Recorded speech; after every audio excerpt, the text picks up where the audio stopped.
रमज़ानुल मुबारक, रमज़ानुल मुबारक, रमज़ानुल मुबारक, बहार रमज़ान। रमज़ानुल मुबारक। बिस्मिल्लाहिर्रहमानिर्रहीम। फ़बी अय्यि आलाइ रब्बिकुमा तुकज़्ज़िबान। मैं सैयद बहार और हमारे production and shoot head Ali Naqash की तरफ से अस्सलामु अलैकुम पाकिस्तान। बहार रमज़ान के एक और नए प्रोग्राम में हम आपके साथ हाजिर हैं और आज भी हमारे पास नेशनल एजुकेशन सिस्टम के तलबा मौजूद हैं और इनसे हम गुफ्तगू भी करेंगे।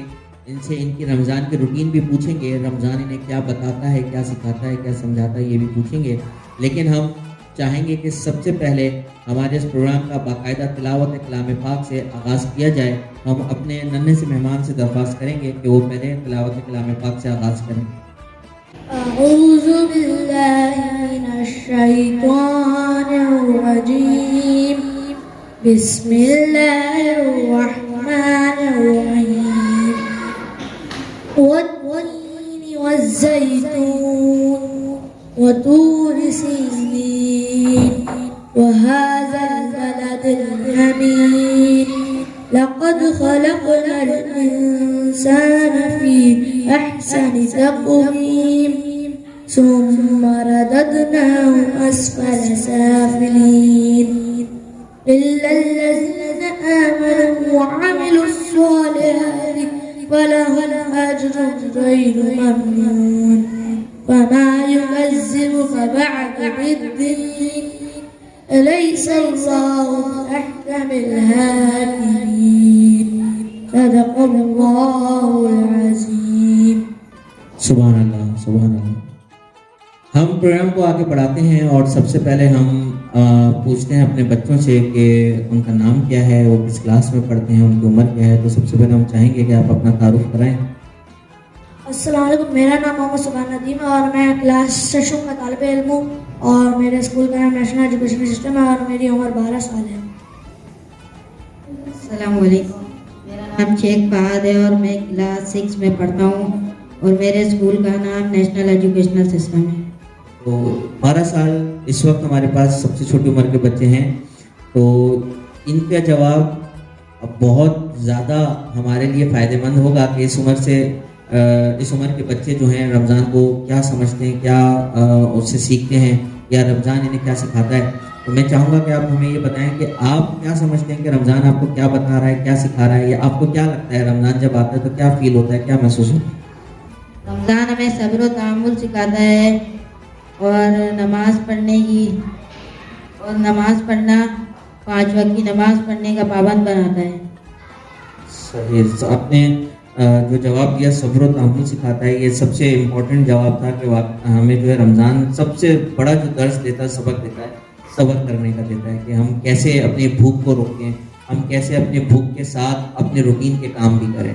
हम दूसरे मेहमान की तरफ चलते हैं और उनसे पूछेंगे कि आपको आपकी नज़र में रमज़ान क्या है, रमज़ान आपको क्या बता रहा है, क्या सिखा रहा है। सबसे पहले तो मुझे बहुत खुशी होती है जब रमज़ान आता है और रमज़ान हमें सबसे मेन चीज़ जो सिखाता है वो सब्र तहम्मुल होता है और इस महीने में हमें सिर्फ ज़्यादा से ज़्यादा इबादत करनी चाहिए। बाकी इस्लामी महीने भी होते हैं पर ये महीना सबसे अव्वल है और हमें इसमें जितनी हो सके इबादत करनी चाहिए। अपने जो बाकी काम हो छोड़ के हमें ज़्यादा से ज़्यादा इबादत करनी चाहिए और 5 वक्त की नमाज़ पढ़नी चाहिए और रात में तरावी जो इस महीने में हमें लाजमी पढ़नी होती है वो पढ़नी चाहिए। बहुत खूब। अच्छा, हम प्रोग्राम को आगे बढ़ाते हैं लेकिन उससे पहले हम चाहेंगे कि हमारे दरमियान एक ऐसे तालिब इल्म मौजूद हैं जो अपने स्कूल में नात पढ़ते हैं।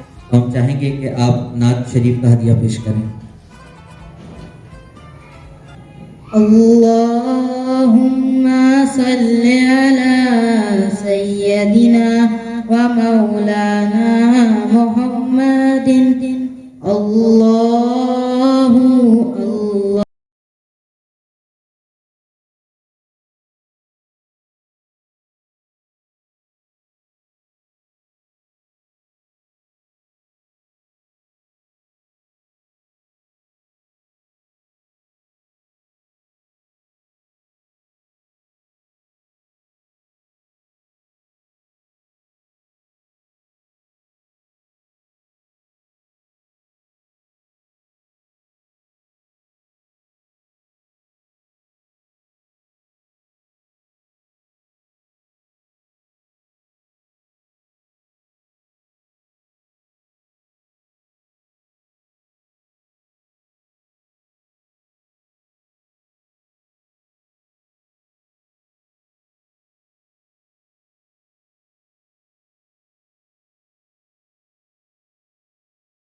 हम अपनी गुफ्तगू को आगे बढ़ाते हैं और हम आप ही से सवाल करना चाहेंगे कि रमज़ान में जब आप स्कूल जाते हैं और आजकल आपके पेपर भी हो रहे हैं और फिर स्कूल से वापस आके मदरसा भी शायद जाते हो या कारी साहब घर पे पढ़ाने आते हो, ट्यूशन जाते हैं, तो आम दिनों में भी ये सारी चीज़ें करते हैं और रमज़ान में भी करते हैं। तो आम दिनों में आप जिस तरीके से अपनी रूटीन को लेकर चल रहे होते हैं, तो रमज़ान में आपको कोई मसला नहीं होता, उसे एडजस्ट कर लेते हैं, या रमज़ान में आपको थोड़ा सा मुश्किल का सामना करना पड़ता है, ये मैं आपसे जानना चाहूँगा।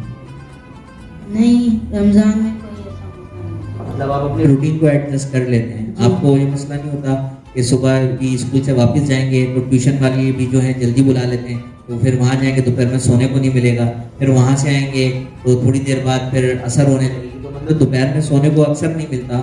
और अगर जो ट्यूशन नहीं जाते हैं वो तो सोते हैं, हो सकता है आप ट्यूशन ना जाते हो लेकिन घर में और कोई ऐसा होगा या दोस्त होंगे, तो वो वाली चीज़ भी आप एडजस्ट कर लेते हैं, कोई मसला नहीं होता। जी बिल्कुल।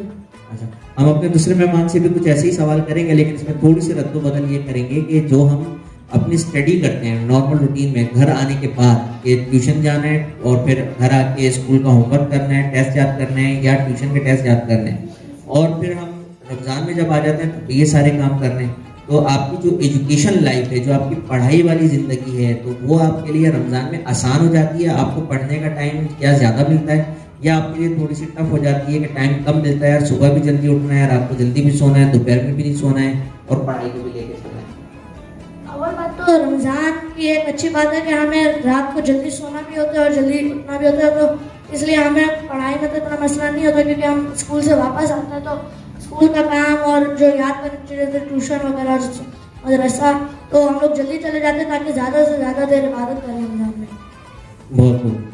हम प्रोग्राम को आगे बढ़ाते हैं और अगले सेगमेंट की तरफ चलते हैं, जो कि है आज की शख्सियत या आज का वाक़या। और आज भी हमारे पास ऐसा दिन है कि ना ही किसी शख्सियत की विलादत है और ना ही किसी शख्सियत का विसाल है, और कोई वाक़या भी इस वक्त आज के दिन की मुनासबत से मौजूद नहीं है। तो हम ज़िंदगी के रहनुमा असूलों की तरफ चलते हैं जो कुरान हमें बताता है और सिखाता है। तो अगर हम देखें सूरह बकरा में आयत नंबर 168 है, शैतान इंसान को कदम कदम पर धोखा देता है। तो इससे अल्लाह ताला हमें क्या बताना चाह रहा है कि हम अपना हर कदम इतने ध्यान के साथ उठाएं, इतनी सोच समझ के साथ उठाएं कि हमें इस चीज़ पे पक्का यकीन होना चाहिए कि अगला जो भी हम कदम उठा रहे हैं, जो काम कर रहे हैं, इसमें हमें ज़रूर शैतान बहकाएगा। अगर हमें ये यकीन ही नहीं होगा, ये इस पे हम सोचेंगे ही नहीं, तो शैतान हमें बहकाता रहेगा और हम उसके बहकावे में आते रहेंगे और हमारा जो भी पॉजिटिव अमल था, जो भी हमारा नेक अमल था, या जो हमारा एक अच्छी सोच के साथ हम आगे बढ़ रहे थे, उसमें कहीं ना कहीं हम गलत ट्रैक की तरफ चले जाएंगे। लेकिन अगर हम ये सोचेंगे कि अल्लाह ने हमें हुक्म दिया है कि कदम कदम पे शैतान के धोखे से बचो, शैतान के वसवसे से बचो, शैतान की शर से बचो, अगर ये बात हमारे जहन में रहेगी तो हम हर अच्छे काम के लिए जब आगे बढ़ेंगे तो हम इस चीज़ को मद्देनज़र रखते हुए पॉजिटिव की तरफ ही जाएंगे। इसी तरीके से एक और रहनुमा असूल जो सूरह बकरा में ही अल्लाह ने कहा कि अल्लाह ताला की अता करदा पाक और हलाल रोज़ी खाओ। मतलब अल्लाह ने हुक्म दिया, अल्लाह ने हर तरह, अब इससे लोग शायद स्टूडेंट के लिए प्रोग्राम है तो वो ये सोचेंगे कि हलाल जानवर कौन सा है और हराम जानवर कौन सा है, हलाल खाने कौन से हैं और हराम खाने कौन से हैं। नहीं, यहाँ पे अल्लाह का मकसद ये था कि जो आप रोज़ी कमाओ, जो आप काम करो, जो आप मेहनत करो अपने घर वालों के लिए, पैसा कमा के लेके आ रहे हो, वो काम हलाल होना चाहिए, वो काम ऐसा होना चाहिए कि उसमें हलाल रोज़ी भी आ रही हो, उससे किसी का दिल ना दुख रहा हो। ऐसा ना हो कि आप काम तो हलाल कर रहे हो, आप अपनी जॉब को हलाल कर रहे हो, लेकिन उस जॉब के दौरान आप किसी का हक मार रहे हो, आप उस जॉब के दौरान किसी को तंग कर रहे हो, आप उस जॉब के दौरान किसी को जो फल मिलना था उससे छीन लिया और आपने ले लिया। वो कैसे कि जैसे आपका दोस्त है, आपकी कंपनी में है, जिसकी तरक्की होने वाली है, आपको मालूम है, उसको प्रमोशन मिलने वाली है, लेकिन आपने अपने बॉस के साथ मिल के उसकी खुशामद करके या उसको खुश करके वो तरक्की उससे हासिल कर ली और खुद कर ली।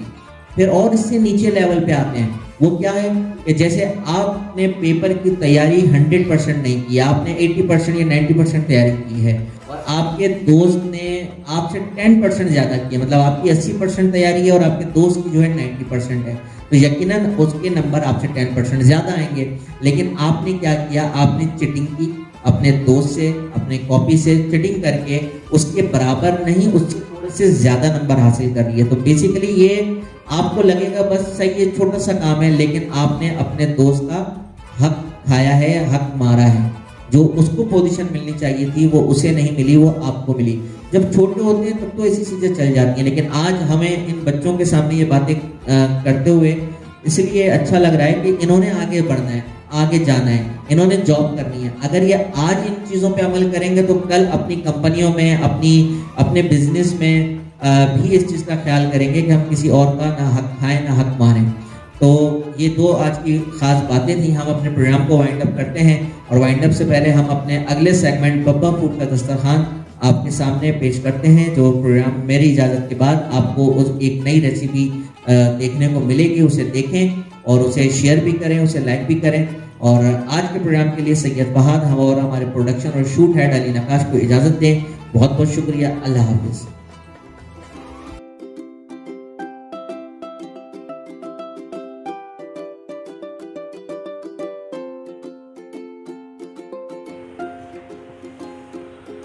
बिस्मिल्लाहिर्रहमानिर्रहीम, अस्सलामुअलैकुम। बब्बा फूड एक और नई रेसिपी के साथ आपके सामने हाजिर है और आज की रेसिपी एक मशरूब है।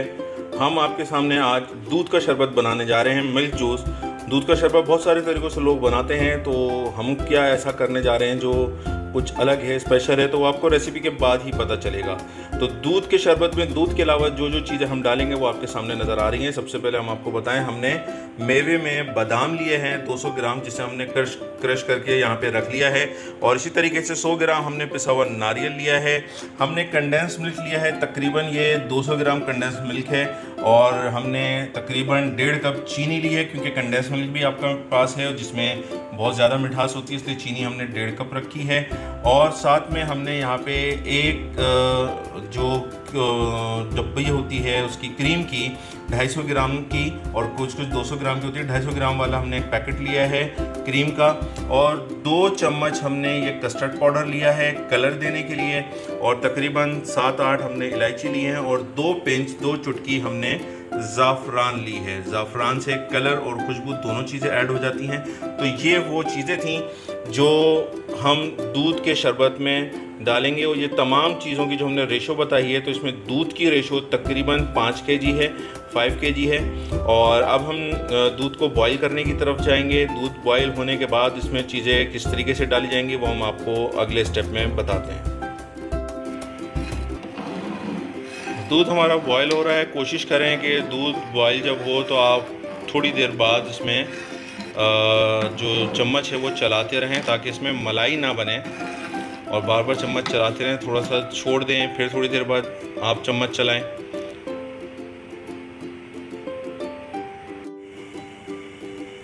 दूध बॉयल हो चुका है, इसमें उबाल आ चुका है।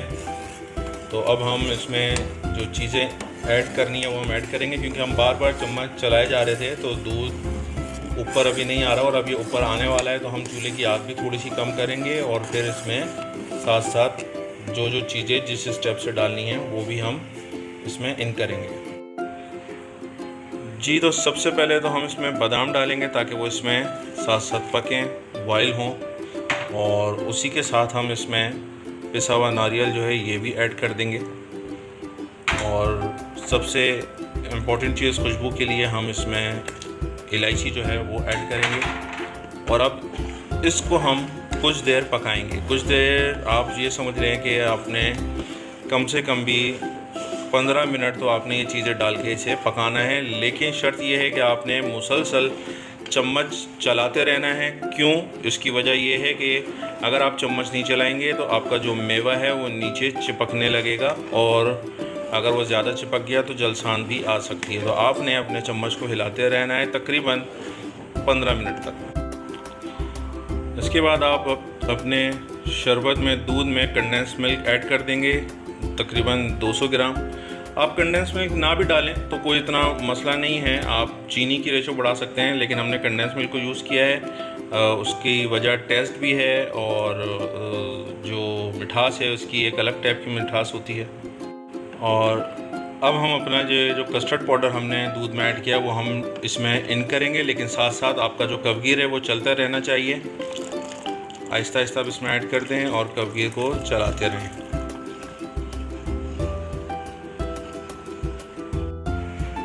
और अब हमने जो 2 चुटकी ज़ाफ़रान ली थी वो भी हम इसमें ऐड कर देंगे। फिर दोबारा मैं आपको बता रहा हूँ कि चीज़ें ऐड करने के बाद दूध जो पकेगा आपने चम्मच को मुसलसल चलाते रहना है। अगर ये 5 किलो दूध है तो ये कम से कम इतना पकना चाहिए कि ये 3.5-4 किलो रह जाए। बाद में बेशक इसमें पानी ऐड कर लिया जाए अगर ये आपको गाढ़ा लगे, लेकिन पकना इतना चाहिए ये कि ये 5 किलो दूध 3.5-4 किलो रह जाए। 1-1.5 किलो इसमें पानी जो है वो खुश्क हो। तो इतनी देर जो मैंने आपको रेशो बताई है, इसी दौरान जो इसमें मेवे हैं वो एक ज़बरदस्त लेवल पे इसमें पक चुके होंगे, उसका जायका इसमें ऐड हो चुका होगा और एक ज़बरदस्त किस्म का ये दूध का शरबत बनेगा। बस अभी इसमें वो कुछ देर और पकाना है और पकाने के बाद हम इसमें मीठा टेस्ट करेंगे, उसके हिसाब से फिर हम चीनी डालेंगे। हमने अंदाजे से 1.5 कप चीनी ली है, लेकिन अभी हमने चीनी नहीं डाली है और चीनी को हम थोड़ा बाद में डालेंगे और आपको बताएंगे भी कि 1.5 कप चीनी जो हमारा एक अंदाज़ा था 5 किलो दूध में 200 ग्राम कंडेंस मिल्क के साथ, तो चीनी की रेशो सही है या कम ज़्यादा करनी है। अगर कम ज़्यादा करनी हुई तो वो भी हम आपको इसी वीडियो में साथ साथ बता देंगे। और आखिर में एक स्टेप होगा कि इस शरबत को बिल्कुल ठंडा करेंगे और ठंडा करने के बाद इसमें क्रीम को ऐड किया जाएगा। तो अभी हम थोड़ा सा और पकाते हैं, उसके बाद इसमें हम चीनी डालेंगे। तो जनाब हम आपको बताएं चीनी की सही रेशो, इसमें हमने 1.5 कप चीनी डाली 2 किस्तों में, लेकिन हमें मीठा कम लगा क्योंकि इसमें भी आगे जाके पानी और भी मिलना है। क्योंकि आप देख सकते हैं ये मेरा कवगीर का निशान आप देखें, तकरीबन यहाँ तक दूध था और अब पक के ये 1 इंच पतीले में नीचे हो गया। तो तकरीबन किलो से ऊपर दूध इसमें इस वक्त हम जला चुके हैं, पका चुके हैं, जो इस वक्त स्टीम बन के उड़ गया है। तो दूध की थिकनेस से भी आपको पता चल रहा है गाढ़ा दूध हो चुका है। तो हमने इसमें फिर तकरीबन 1 कप चीनी और डाली है।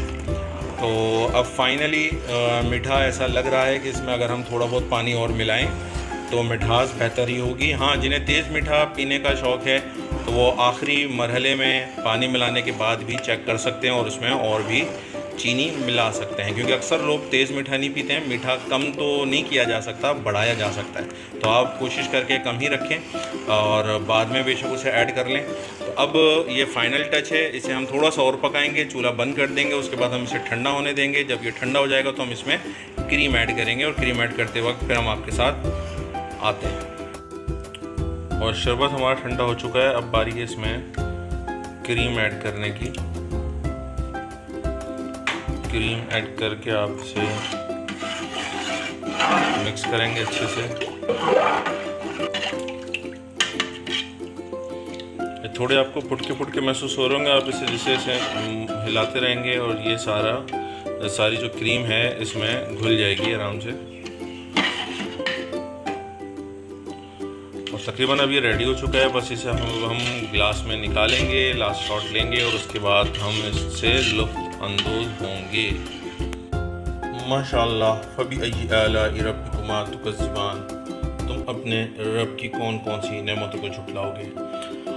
तो नाज़रीन और हाज़रीन, हमारे दूध का शरबत तैयार हो चुका है। सारा प्रोसीजर आपको रेसिपी में वीडियो में बता दी गई है, पूरी रेसिपी। और हमने इसकी डेकोरेशन के लिए ज़ाफ़रान का सहारा लिया है। मेवा भी डाल सकते हैं, कुछ भी आप डेकोरेशन के लिए कर सकते हैं अगर मेहमानों के सामने पेश कर रहे हैं। हमने ज़ाफ़रान के छोटी सी 1 पिंच से भी कम उसके जो बाल होते हैं वो लेके हमने डेकोरेशन के तौर पे यूज़ किए हैं। तो ये आज की हमारी रेसिपी थी, दूध का शरबत मिल्क जूस ज़बरदस्त किस्म के मेवे के साथ। और उम्मीद करते हैं कि इंशाल्लाह आप हमें अपनी मोहब्बतें इसी तरीके से देते रहेंगे जिस तरीके से आप हमें अभी तक देते आ रहे हैं। हमारे चैनल को सब्सक्राइब करें और अपने कोलीग्स में, अपने जानने वालों में, रिलेटिव्स में उसे शेयर करें, वीडियोस को लाइक करें ताकि हम यूनिक से यूनिक, इजी से इजी रेसिपी आपके साथ शेयर कर सकें। अभी के लिए अल्लाह हाफिज़, शुक्रिया।